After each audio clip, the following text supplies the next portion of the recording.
अस्सलाम वालेकुम व्यूअर्स, कैसे हैं आप सब लोग। उम्मीद करती हूँ कि ठीक होंगे। फ्रेंड्स, आज जो मेरा टॉपिक है वो ये है कि हम लोग जो हमारे माशरे में या हमारे टीवी चैनल पे जो आजकल ड्रामे आ रहे हैं वो किस तरह का उसमें टॉपिक होना चाहिए, या हम अगर हम वो देखते हैं तो हमारे बच्चों पे या हमारी हम लोगों पे उसका क्या असर होता है। तो हमारे जो हैं आज के जो गेस्ट हैं वो हैं शाहिद भट्टी साहब। तो ये हमें सब कुछ बताएंगे कि हमें हमारे वो माशरे में वो ड्रामे जो उनसे हैं कितना असरअंदाज करते हैं। जी शाहिद भाई। बिस्मिल्लाहिर्रहमानिर्रहीम, बहुत शुक्रिया। ये बड़ा सेंसिटिव सा और बड़ा गौर तलब चैप्टर है जो जिसके ऊपर आज आपने मुझे बोलने का मौका दिया। मैं इसलिए इसको गौर तलब कह रहा हूँ कि इसके ऊपर वालिदैन को बहैसियत पेरेंट्स, इसके ऊपर टीचर्स को बहैसियत गाइड, और इसके ऊपर गवर्नमेंट को बहैसियत जो पूरे के पूरे फादर हैं इस कौम के, उनको बड़े गौर व गौर से सोचने की ज़रूरत है। असल में होता क्या है कि इंस्पायरेशन जो मिलती है ना, सोर्स ऑफ इंस्पायरेशंस, इसका मुहर्रिकात या इसके ये जहाँ से भी हासिल होती है इंस्पायरेशंस, वो सारी की सारी चीज़ें बड़ी गौरतलब होती हैं।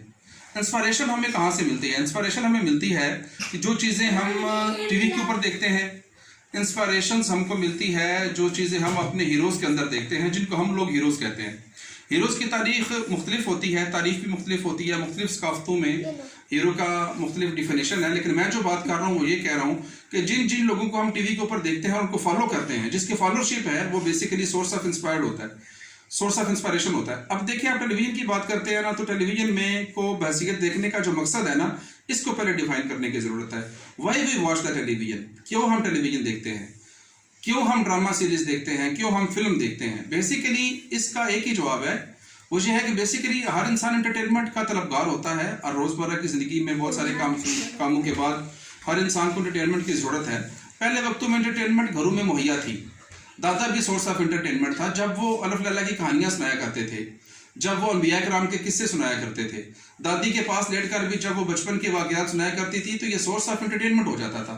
सारे दिन की थकावट के बाद बंदे को कुछ हट कर करने को दिल करता है, जो कि उसकी रूटीन लाइफ में ना गुजरा हो, तो इस चीज़ को एंटरटेनमेंट कहते हैं। अब होता क्या है कि आजकल के दौर में ना तो वो जॉइंट फैमिली सिस्टम का वो पकड़ दकड़ रही, हमारे दरमियान में मजबूती से जॉइंट फैमिली सिस्टम एग्जिस्ट नहीं करता। दादा और दादी जो हैं वो जिनके पास मौजूद भी हैं, तो उनको पेरेंट्स के साथ बैठने का या दादा दादी के साथ बैठने का बच्चों को इल्ला माशाल्लाह बहुत कम मौका मिलता है। तो आजकल की वो डेली रूटीन को, जो कि आउट ऑफ द रूटीन चीज़ जिनको एंटरटेनमेंट कहते हैं, वो सोर्स रह जाता है पीछे आकर आपका इलेक्ट्रॉनिक मीडिया। इलेक्ट्रॉनिक मीडिया को जब हम एज एंटरटेनमेंट लेते हैं, तो एंटरटेनमेंट की जो मैं वजाहत करता हूँ उसमें एक चीज़ सबसे पहले बड़ी गौरतलब है, वो ये है कि आप जो चीज़ देख रहे हैं ना, वो एंटरटेनमेंट होनी चाहिए। उसको वो अगर इंस्पायरेशन दे रही है आपको, उसके अंदर आपके अंदर सोर्स ऑफ इंस्पायरेशन मौजूद है, तो फिर आपने देखना है कि वो इंस्पायरेशन आपको किस नौयत की मिलती है। आप उससे पॉजिटिव चीज़ अखज़ करते हैं, तो इसका मतलब तो ये होगा कि ये तो ठीक हो गया, आपने पॉजिटिव चीज़ उसमें से हासिल कर ली। इसलिए कि इल्म जो है वो मोमन का गुमशुदा ख़जाना है, वो तो जहाँ से भी मिले ले लो, वो टीवी से मिलता है ले लो, वो आपको इलेक्ट्रॉनिक मीडिया से मिले ले लो। मसला ये है कि जो आजकल खामे ड्रामे जिस किस्म के दस्तयाब हैं, इसके ऊपर स्पेसिफिक आपका सवाल था। मैंने थोड़ी लंबी सैकोसवाक इसलिए की है ताकि मेरे व्यूअर्स को बात अच्छे तरीके से समझने में आसानी हो जाए, क्योंकि ये बड़ा गौर तलब पहलू है जिसके ऊपर गौर करने की ज़रूरत है। आज जो हमारी बेटियाँ, हमारी बहनें, जवान, वो टीनेजर, मैरिड या अनमैरिड देखती हैं ड्रामों में, तो देखना ये पैदा होता है कि वो देखनी तो एंटरटेनमेंट के लिए आई थी, लेकिन वो नेगेटिव इंस्पायर्ड हो रही हैं। तो we should create a line between the negative inspiration and the entertainment. Basically TV देखने का जो मकसद था वो एंटरटेनमेंट था। अब एंटरटेनमेंट के बजाय हमने वहाँ से नेगेटिव इंस्पायरेशन लेनी शुरू कर दी। तो मैं तो ये एडवाइस करूँगा अपने बच्चों को और अपनी बेटियों को और अपनी बहनों को और अपने भाइयों को भी, कि अगर तो टेलीविज़न से आपको इंस्पायरेशन मिलती है, तो अगर तो पॉजिटिव इंस्पायरेशन है, जैसे कि ड्रामा ऐसे भी चलते हैं जो कि हमारे हीरोज़ के, जो असल हमारे हीरोज़ थे, हमारे सकाफत के, हमारे कल्चर के, जैसे कि तो ड्रामा की मिसाल आप ले लें, तो it is well and good. अब एक तरफ आपको देखने को मिलता है कि अभी मैं आपको बात समझाने के लिए, मेरी बेटियां और मेरी बहनें भी सुन रही होंगी, लेकिन मुझे ये वर्ड्स यूज़ करने पड़ेंगे। एक चैनल के ऊपर आप देखती हैं कि देवर का भाभी के साथ अफेयर चलाया जा रहा है। एक चैनल के ऊपर आप देखती हैं कि जनाब वो कोई पीर साहब है और उनका सारे का सारा काम छोड़कर वो एक मुरीदनी के पीछे लगे हुए हैं।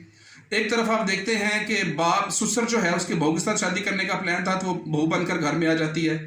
एक तरफ आप देखते हैं जनाबे वाला कि भाभी जो है वो देवर के चक्कर में लगी हुई है। अब ये ना तो हमारा कल्चर है, ना ये हमारे इश्यूज़ हैं, और ना ये हमारे किसी किस्म का भी कोई भी सोल्यूशन है जो हमें दी जा रही हो किसी भी मसले की। तो ये यहाँ पर आपको फिर क्या मिला मेरे व्यूअर्स को? मेरे व्यूअर्स, यहाँ पर आपने लाइन डाल देनी है कि it is not entertainment, it is a negative inspiration. जहाँ पर भी, जिस ड्रामे सीरियल में भी, जिस भी प्रोग्राम में टेलीविजन के ऊपर आपको नेगेटिव इंस्पायरेशन मिलना शुरू हो जाए, प्लीज़ उसको स्टॉप कर दें, उस चैनल को देखना बंद कर दें।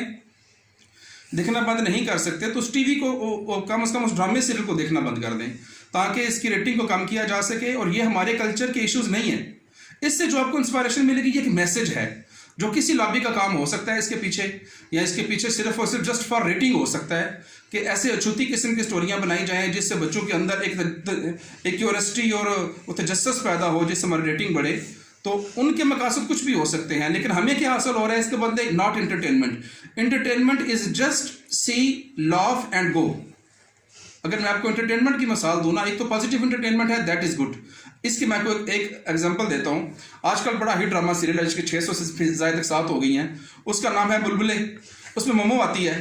जब आप मोमो ड्रामा वाला बुलबुले देखते हैं और ड्रामा क्लोज करते हैं, तो मुझे बताया आपको कोई उससे इंस्पायरेशन या मैसेज मिलता है? नहीं। क्या आपको मिला?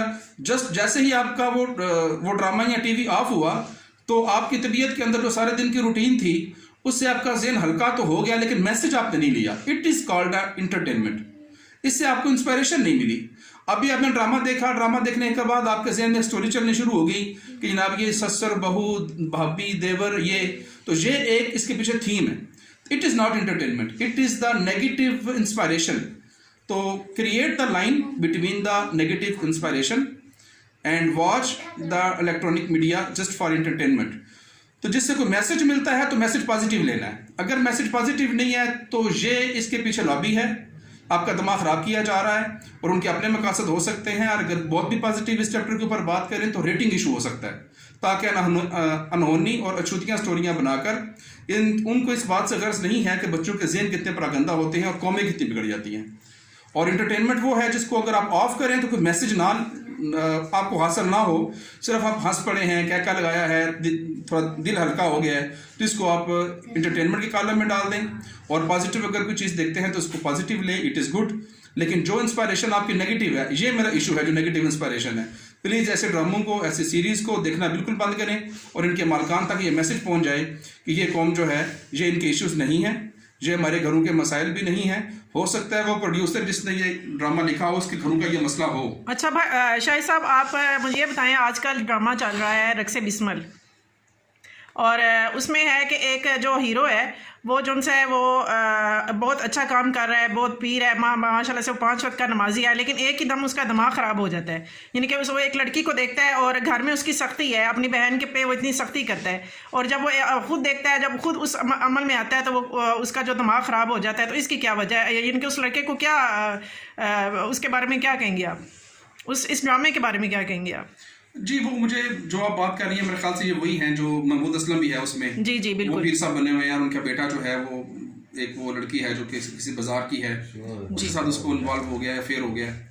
अच्छा, आपके सवाल के 2 इशू है ना, एक तो ये है कि उसकी बहन के साथ उसका एटीट्यूड और था, जी जी, और खुद वो इन्वॉल्व हो गया है, जिसके बारे में आप क्या कहेंगे? ये हमारी घर की स्टोरी है। मर्द का अपना कल्चर कुछ और होता है और मर्द की थ्योरी अपनी बहनों के लिए, अपनी बेटियों के लिए कुछ और होती है। तो ये तो हमारे माशरे का दौरा तजाद है जी। दूसरा एंगल इसका ये है कि वो जो उसने किया ये अच्छा है या बुरा है।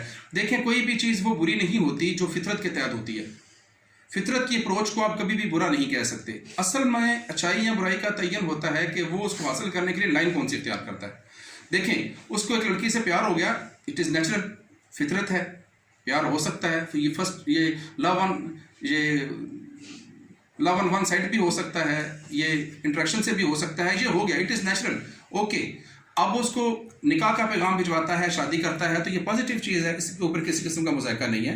अब आगे उसकी जो स्टोरी है वो उस ड्रामे की मज़ीद वज़ाहत करेगी कि इसके अंदर क्या मैसेज देती है। चलिए, बहुत शुक्रिया, थैंक यू शाहिद साहब, आपने मुझे टाइम दिया, मेरे चैनल को टाइम दिया और बहुत अच्छा लोगों तक मैसेज पहुँचाया। Thank you so much. अल्लाह हाफिज़।